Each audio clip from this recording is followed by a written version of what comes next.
Hi, I'm Diana Cohen, and I'm the Concertmaster of the Calgary Philharmonic Orchestra.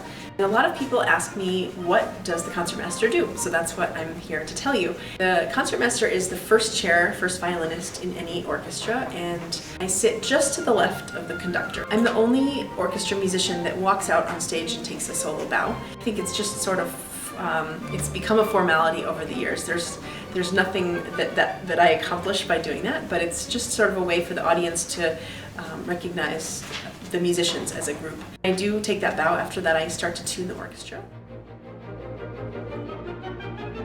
Again, I don't do too much. I just stand there, and our wonderful principal oboist, Jean Landa, plays an A, and he plays it 3 times so that the bass section can tune, and then the rest of the strings tune, and then the winds and the brass. Then there are a couple other things that the concertmaster does. One is that if there is ever a solo violin line, that's usually for me to play. So as an audience member, you'll notice that most of the time, all of the violins are playing together. But every once in a while, there's a line that's just played by one violin, and I take over in that case. The other thing that I do is, we call them bowings. So a couple months before each rehearsal of a given work, I look at the score and I have to make decisions about whether we're going to play as a section down bow, which is this direction, or up bow, which is that direction.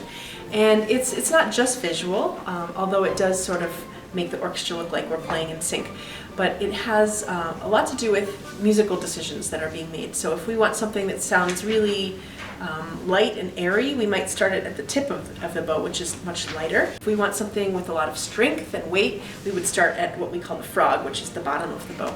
And I usually decide on the first violin bowings, and then I send my part over to Lorna, our principal second violinist, and she makes decisions that work with what we're doing. And then they go down the line, so then to the violas and the cellos and then the basses. Another major component of my job is just to act as a sort of liaison between the conductor and the string section, and to help create as unified string sound as I can. So if our conductor, Roberto Minchuk, asks for something to have a different articulation, I might turn around to the string section and say, can we try with a different bowing or with a different kind of feeling in the stroke? And then I just sort of lead by example. I try to play in a way that will inspire others to play in the same way as I do, and hopefully we go for a sound that is beautifully cohesive. And that, in a nutshell, is my job.